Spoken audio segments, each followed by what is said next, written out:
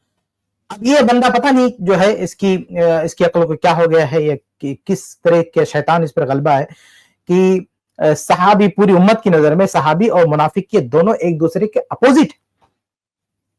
ایک شخص جو منافق ہے اس پہ صحابی کا لقب دیا ہی نہیں جا سکتا، وہ صحابی ہو ہی نہیں سکتا، صحابی کا اطلاق اس پہ ہو نہیں سکتا۔ صحابی ایک ٹرم ہے، ایک اصطلاح ہے، اور اس کی ایک ڈیفینیشن ہے کہ جس نے اللہ کے نبی صلی اللہ علیہ وسلم کو ایمان کی حالت میں دیکھا اور ایمان کی حالت میں ہی وفات ہوئی، نبی کا ساتھ دیا، دیکھا نبی کی زندگی میں، بیداری میں، اور ایمان کی حالت میں ہی وفات ہوئی، یہ شرط ہے صحابی کی، یہ شرط ہے کہ اس کی وفات بھی ایمان کی حالت میں ہوئی ہو۔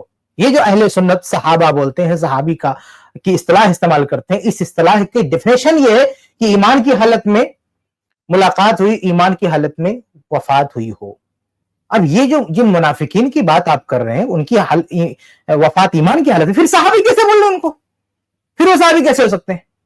تو یہ شخص جو ہے منافقین کا ذکر کر رہا ہے، جو یہ بیچ میں جو باتیں ہو رہی ہیں ان کی منہ سے نکل رہی ہیں، منافقین کا تذکرہ کر رہے ہیں، اور منافقین کو کہہ رہے ہو صحابہ، منافقین صحابہ، اللہ کے نبی صلی اللہ علیہ وسلم کے ساتھ جو بھی جا کے کھڑا ہوگا وہ صحابی ہو جائے گا۔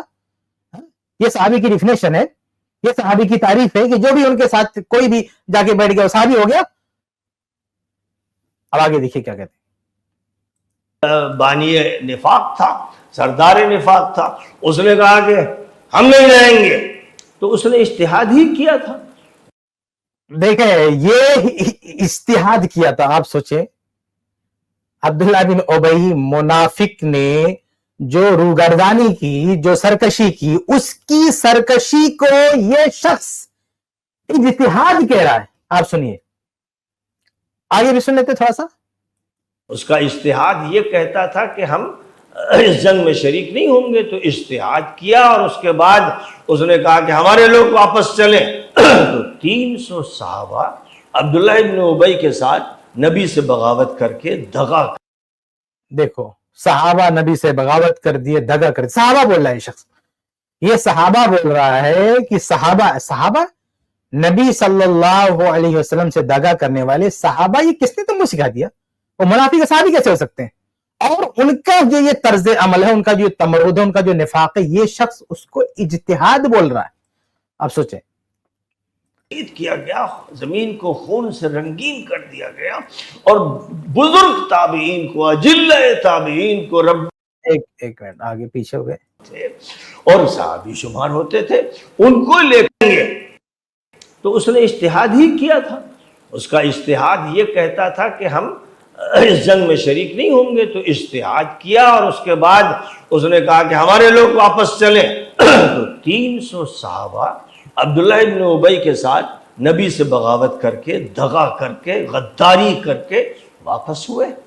تو اب ان کے بارے میں بھی یہی کہا جائے، ان کا اجتہاد تھا، اجتہادی خطا کی انہوں نے.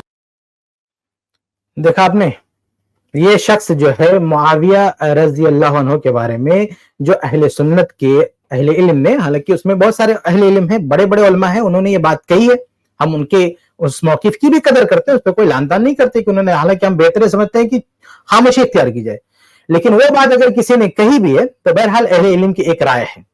اب یہ شخص اس رائے پر بھی نہیں ہے جو کہ اہل سنت کی، اہل علم کے ایک بہت بڑی تعداد کی وہ رائے، اس پر بھی یہ شخص نہیں ہے. معاویہ رضی اللہ تعالی عنہ کی غلطی کو اجتہادی غلطی بھی ماننے کے لیے تیار نہیں. اور مثال کسی مسلمان کی غلطی سے نہیں، بلکہ وہ تو منافق کی غلطی سے تمثیل دے رہا ہے شخص، وہاں جا کے ملا رہا ہے، اور یہ کہہ رہا ہے کہ وہ عبداللہ بن ابی اس نے بھی تو جو ہے اجتہاد کیا تھا. اب بتائیے یہ اجتہاد کے بارے میں دو چیز میں آپ کے سامنے بتا دوں کہ حیرت ہوتی ہے کہ کیسے یہ شخص جو ہے یہ بات کر رہا. سب سے پہلی بات تو یہ کہ آپ دیکھیں کہ منافق، کافر، یعنی یہ سب کوئی بھی فیصلہ لے، کوئی بھی کام لے، اس کو اجتہاد کہیں گے. اجتہاد کے لیے مجتہد کے لیے شرط ہے نا کہ مجتہد کون ہوگا؟ کافر بھی مجتہد ہوگا، منافق بھی مجتہد ہوگا. بھئی درجہ اجتہاد ایک بہت بڑا منصب ہے، اس منصب کے لیے شروط ہیں، اس کے قواعد ہے. بھئی یہ خود یہ شخص جو ہے حنفی مکتبہ فکر سے تعلق رکھتا ہے، اور یہ ابھی تو جو ہے اس کا معاملہ خراب ہو گیا، تو یہ بھی کہنا ٹھیک نہیں ہے کہ حنفی ہے، تو رافضی ہے.